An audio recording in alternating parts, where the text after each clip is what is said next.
Comment réussir son entretien téléphonique? Une étape cruciale puisque c'est une étape qui va vous permettre d'obtenir un entretien en face à face avec le recruteur. Voici donc mes 6 conseils pour optimiser votre rendez-vous et votre échange par téléphone. C'est parti!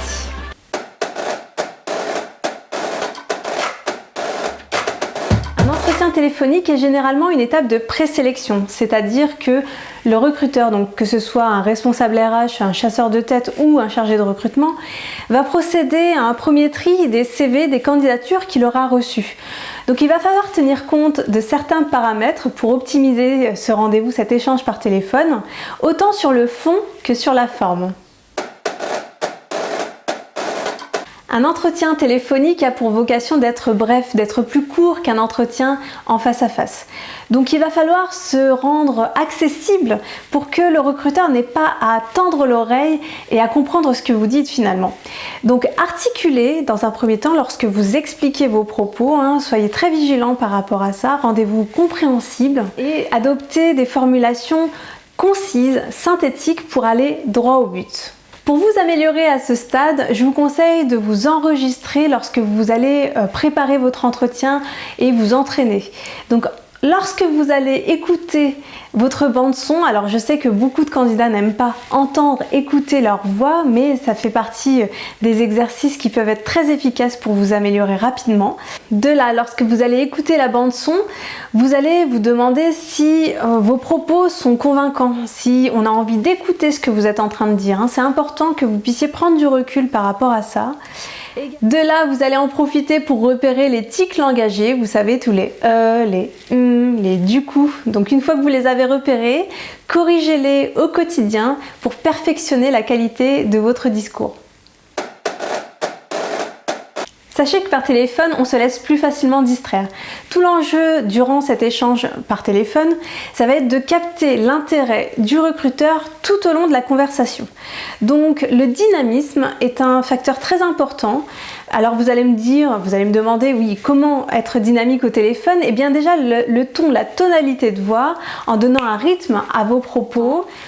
Sourire également, ça permet de partager l'intérêt pour l'offre et son enthousiasme, et c'est ce qui va charmer finalement le recruteur. Autre élément qui va être très important et directement en lien avec la clarté de votre discours, identifiez vos mots-clés. Normalement, c'est un travail que vous aurez déjà effectué en amont lorsque vous avez préparé votre candidature et que vous l'avez envoyée. Donc identifier vos mots-clés, ça veut dire de bien lister les verbes d'action, les adjectifs qui vont correspondre à l'identification de vos compétences, de votre profil, des responsabilités que vous avez eu à occuper, mais également pour expliquer les résultats, les accomplissements durant votre expérience. Autre paramètre pour optimiser votre entretien téléphonique, apprendre votre CV par cœur. Bien souvent, l'entretien téléphonique est une étape de présélection, je le disais tout à l'heure. Les recruteurs vont vouloir scanner votre CV et aller creuser un peu plus dans les détails pour faire la corrélation entre la fiche de poste et votre profil. Donc, les questions vont essentiellement porter sur les informations que vous avez mentionnées sur votre CV. Et chaque information est une perche tendue au recruteur. Donc, vous avez tout intérêt à connaître votre CV sur le bout des doigts. Autre point et pas des moindres pour favoriser l'entretien téléphonique, faites preuve d'écoute. Vous allez me dire c'est logique, mais il y a beaucoup de candidats lorsqu'ils sont en face à face ou au téléphone avec le recruteur, ils sont très pressés de répondre, très pressés de parler. Or, faire preuve d'écoute et laisser des temps de silence, ça rassure aussi la personne que vous avez en face de vous.